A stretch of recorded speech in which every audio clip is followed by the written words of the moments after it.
lako ndio jina kuu lipitao majina yote. Katika jina lako tumepata kibali tena Baba ya kuwepo mbele zako Baba.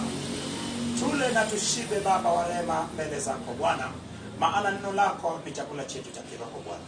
Baba, neno lako lipitapo Baba liguse maisha ya watu wako. Neno lako Baba liguse taifa letu.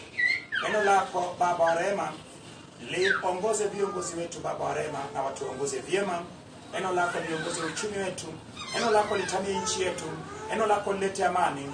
Neno lako ilinde Baba mipaka ya nchi yetu. Na Baba, kumbuka dunia yote. Ukumbuke taifa la Israeli, maana wao ndio mzabibu wa kweli. Sisi ni mzabibu mwitu. Na kama ulituchagua Baba, usiwache wapotee, bali tuwe pamoja nao Baba, warithi wako Bwana. Na Baba, nashukuru jina lako maana utanitumia kama chombo chako. Nisiseme yaliyo kwangu, bali kusema yaliyo kwako Baba, kupitia kwangu wote wanaotazama kutoka pande zote nne za dunia.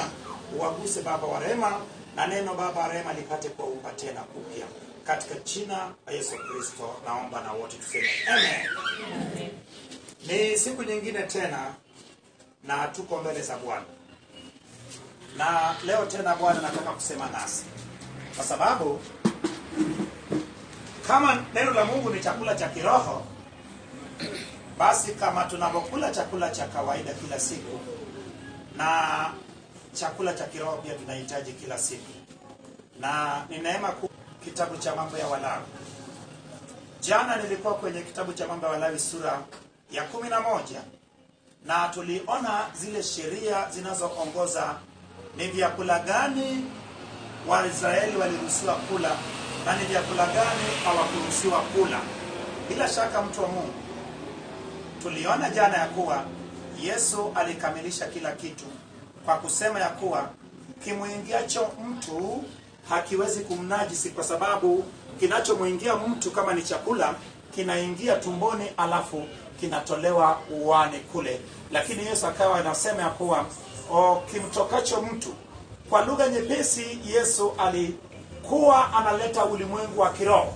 Zamani ilikuwa ni ulimwengu wa kawaida, kisha kuelekea kwenye ulimwengu wa kiroho. Kwa sasa hivi ni ulimwengu wa kiroho udhihirisho katika ulimwengu wa kawaida. Ndio maana kula chakula kisafi kilifanya mtu kiroho awe msafi. Umeona?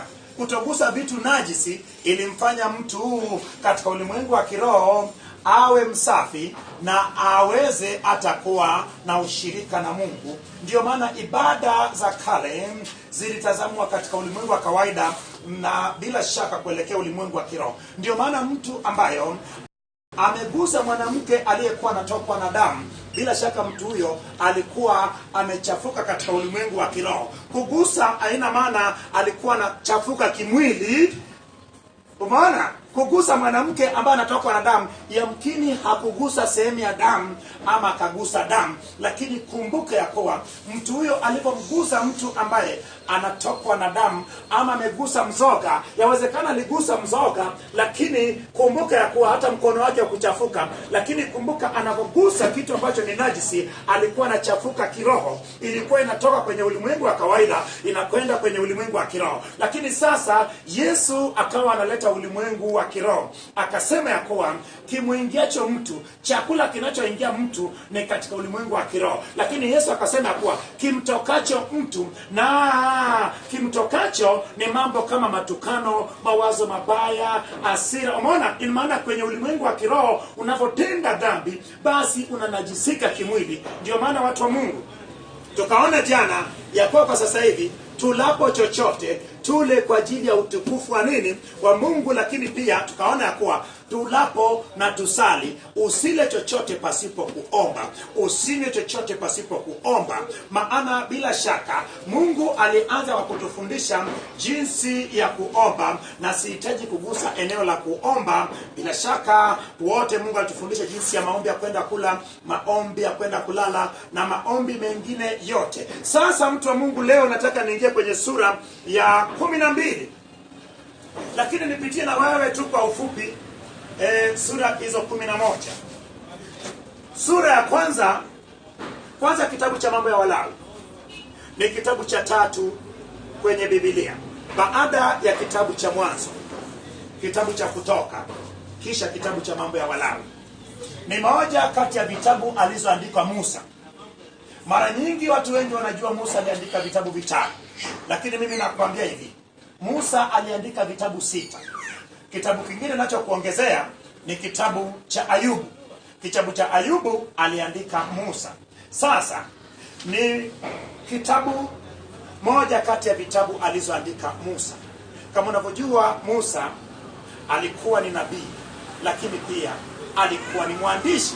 Sasa kitabu cha Mambo ya Walawi imepata jina lake kutoka kwenye ibada na mambo yaliyotokea katika ile hema ya makutano, kwa sababu mwaka wa pili ilipoanza, tayari wana wa Israeli walishajenga hema ya makutano na uwepo wa Mungu ulishashuka pale, ulikuwa na keti katikati yao. So ilikuwa ni mwaka ambayo sasa ikawa wanafundishwa jinsi ya kumtolea Mungu sadaka, jinsi ya kufanya ibada za Agano la Kale, ambayo ilikuwa ni kupitia kutoa zile. Lakini kitabu cha Mambo ya Walawi kimegusa sana habari za ibada, zile sadaka ambayo ilikuwa ni ibada katika udhihirisho wa ulimwengu wa kawaida, lakini pia ikigusa pia kuhusu makuhani Haruni na watoto wake, na ikigusa kwa jumla zile sheria ya kijamii ambayo iliongoza wana wa Israeli jinsi ya kuishi wakiwa karibu na Mungu. Lakini kumbuka, unaweza ukasema kwa Mungu alikuwa karibu yao namna gani? Kwenye Agano la Kale Mungu alikuwa anaitwa Mungu aketie katikati ya watu wake. Maana ile hema ya makutano ilikuwa inafanya nini? Hema ya makutano ilikuwa ipo katikati ya ile marago. Marago ni nini? Marago ilikuwa ni ile kambi. Ina maana, hebu nikupe mwanga kidogo. Hema ya makutano ilikuwa imejengwa katikati. Ilipojengwa katikati, basi kumbuka, ilizungukwa na makabila 13. Chungaji, unanichanganya. Mtu wa Mungu, mimi sikuchanganya. Naomba nisikie vizuri, maana kuna mambo mengi ambayo hayajafundishwa na tumeshindwa kuyaelewa. Tumeshindwa kuyaelewa kwa sababu gani? Kwa sababu unaposema makabila 12, kabila moja unaiwacha nje. Kwanza, katika makabila aliyetengeneza taifa la Israeli, hapo uwe nakuwa na mkanganyiko, maana mtu mwingine usema kuwa ni watoto wa Yakobo ndio waliotengeneza taifa la Israeli. Lakini akisema ni watoto wa Yakobo, je, Efraim na Manase walikuwa watoto wa Yakobo? Walikuwa wajukuu wa Yakobo. Lakini kwa sababu Yusufu yeye alipewa haki ya mzaliwa wa kwanza, ndio maana ilibidi apate mgao maradufu. Ndio maana sehemu ya Yusufu ilichukuliwa na wanae wawili, lakini ilibidi mwingine atoke ili makabila yabaki kuwa sawa sawa na watoto wa Yakobo. Ndio maana kabila la Lawi ilitoka. Ilitokaje? Mungu aliwachagua na wao wakawa ni watumishi wake pale katika hema ya makutano. Sasa cha ajabu, hema ya makutano ilikuwa inakaa katikati. Hema ya makutano sitaki kuigusa sasa hivi, naigusa tena kwenye kitabu cha Hesabu. Lakini sasa tuseme hii ndio hema ya makutano. Ilikuwa na pembe 4. Ilikuwa ni kaskazini, mashariki, magharibi na kusini. Sasa kabila la Lawi, maana wao Mungu aliwachagua wawe karibu na yeye na wamtumikie katika hema ya makutano, ni wao ndio waliyekuwa karibu na hema ya makutano. Kumbuka, watoto wa Lawi walikuwa nani na nani? Watoto wa Lawi walikuwa Kohathi, Merari na Gershom. Sasa kumbuka ya kuwa wa Gershom walikaa upande wa magharibi, wa Kohathi walikaa upande wa kusini, na bila shaka upande wa kaskazini walikaa Merari. Upande wa mashariki palipokuwa na kiingilio kwenye hema ya makutano walikaa Haruni na watoto wake na Musa na watoto wake. Ina maana Musa na watoto wake, Haruni na watoto wake, wote hao walikuwa Walawi. So Walawi walikuwa wamezunguka hema ya makutano. Hakuna kabila ambayo lingeweza kufikia kwenye hema ya makutano pasipo kufikia kwa Walawi. Alafu baada ya hawa Walawi, basi upande mwingine palikuwa na makabila matatu. Upande wa magharibi, upande wa mashariki makabila matatu, upande wa kusini na kaskazini makabila matatu. Ina maana ukitoka kwenye hema ya makutano unafika kwa Walawi, alafu unafika kwa makabila matatu, makabila matatu, makabila matatu, makabila matatu, makabila 12. Lakini mimi nasema makabila yaliyozunguka hema makutano yalikuwa 10 na ngapi? 13, kwa sababu kabila la Lawi lilikuwepo. So watu wa Mungu nachosema nini? Bila shaka hata kati ya kusafiri kwao walikuwa na safiri, hema ya makutano imewekwa katikati, wameibeba. So ndio maana hiyo sanduku la agano ilikuwa ni uwepo wa Mungu, na ilikuwa inachukuliwa kama Mungu mwenyewe anakaa katikati yao. Ndio maana Mungu alikuwa ni Mungu aketie katikati ya watu wake. Lakini sasa hivi je, Mungu ni Mungu aketie wapi? Sasa hivi Mungu ni Mungu aketie ndani ya watu wake. Ndio maana ukisoma kwenye ile wa Korintho inasema kuwa sisi ni hekalu la Roho Mtakatifu. Roho Mtakatifu ndani yangu anamwakilisha Mungu Baba na Mungu Mwana. Bwana Yesu asifiwe. Hebu tumpigie Bwana makofi makubwa.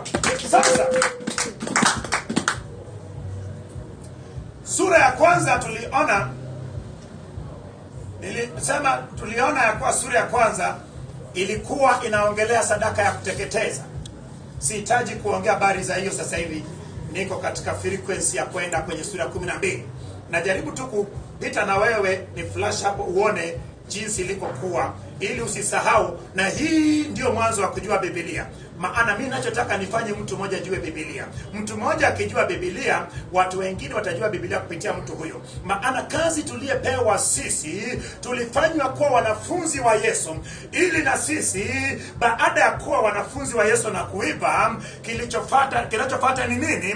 Tuwe mitume sasa, tukatumwe twende tukawafanye kuwa wanafunzi wa Yesu, tukiwabatiza kwa jina la Baba, Mwana na Roho Mtakatifu, na tukiwafundisha kuyashika yote tuliyeagizwa na Bwana Yesu. Sasa sura ya kwanza nimesema tuliona ya kuwa inaongelea kuhusu sadaka ya kuteketeza.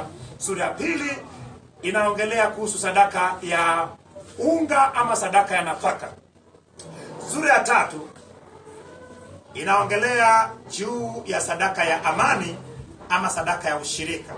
Na sura ya 4 inaongelea juu ya sadaka ya dhambi. Na sura ya 5 inaongelea juu ya sadaka ya hatia.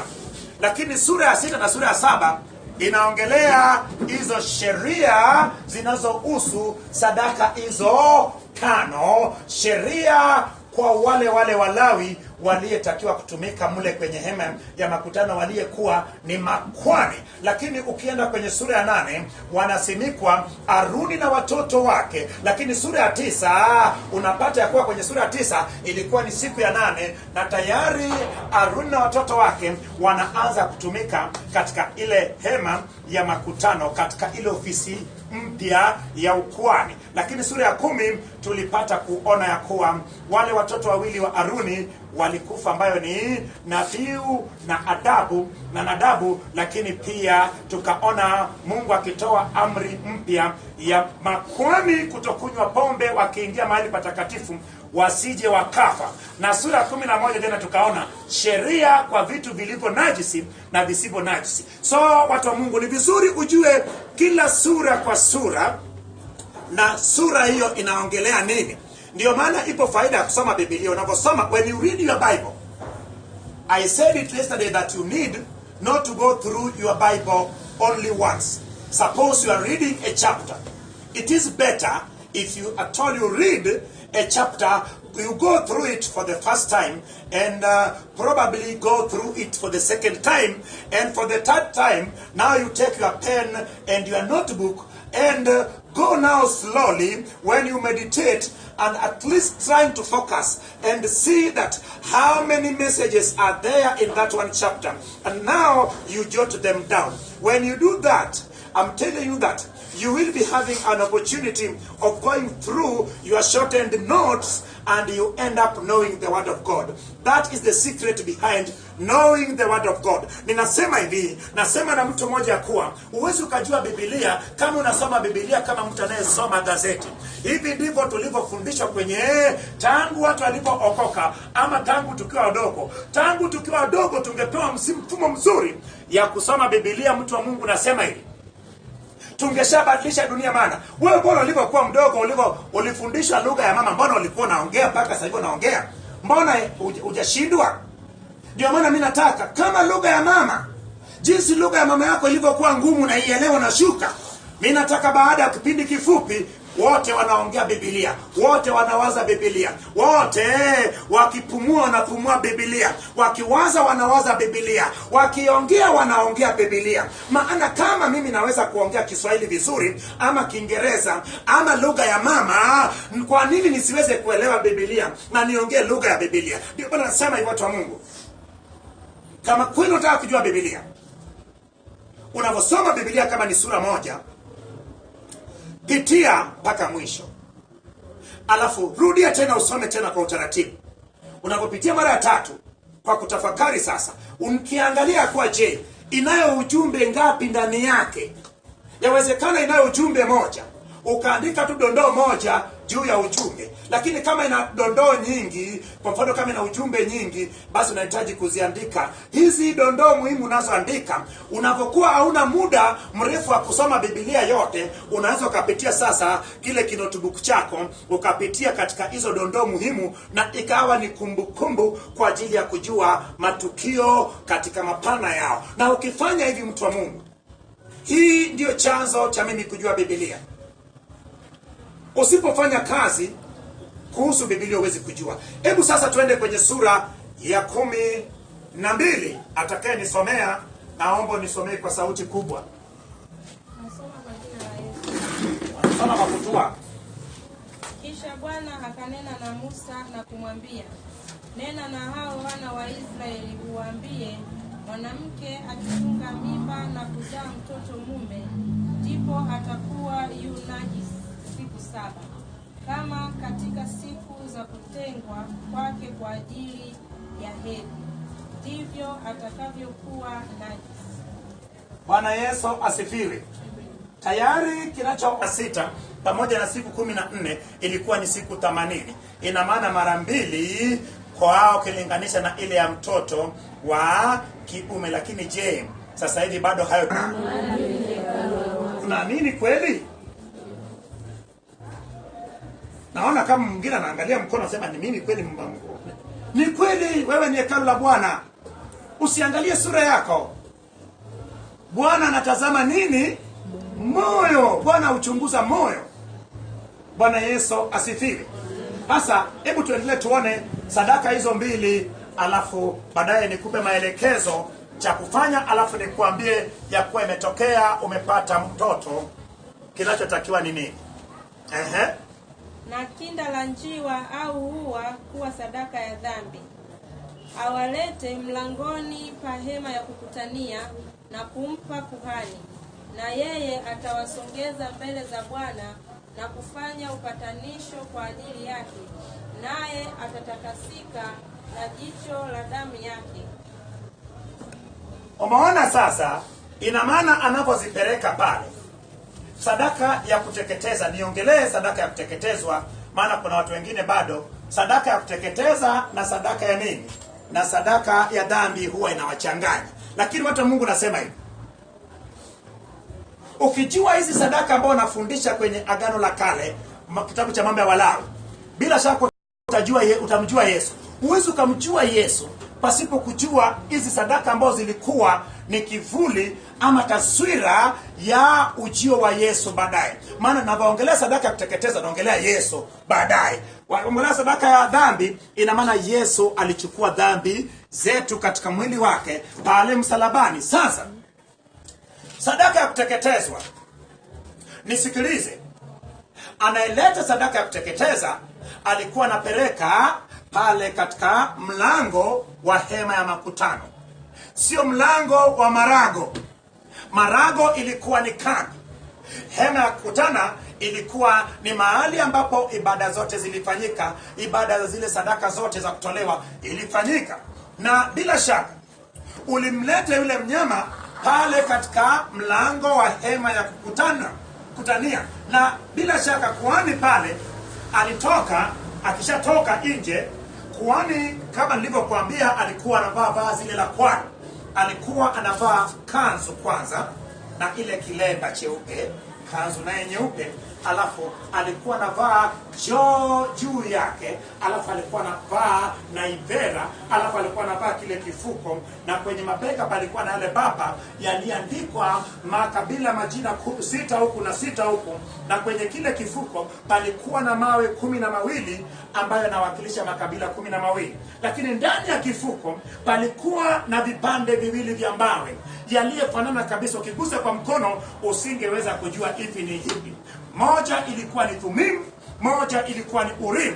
Lengo la haya mawe mawili ilikuwa ni kwa kutumika kwa hapana ama ndio, ambayo ilikuwa inatoka kwa Bwana. So unavoleta yule mnyama, kabla hujaweka mkono wako juu yake, kwanza kuhani mkuu alikuwa anapiga kura katika kifuko. Ikitoka Thumim ilikuwa imekataliwa, maana ilitakiwa ulete mnyama asiyekuwa na hila. Hila haikuwa tu kinachoonekana nje, ilikuwa na hata kama na umwa ndani. Ina maana vipande vile vingeonyesha imetoka Urim, ina maana ilikuwa ni ndio imekubalika. Kinachofuata baada ya kubalika, ulikuwa unaweka mikono yako juu yake. Ina maana ilikuwa yule mnyama asiyekuwa na tia anakuwa mbadala wako, anabeba dhambi zako, anabeba hatia zako, na unakuta kabisa ya kuwa baada ya hapo, kumbuka wewe ulikuwa kwa kumtoa yule mnyama na kuweka mkono juu yake, ina maana ulipata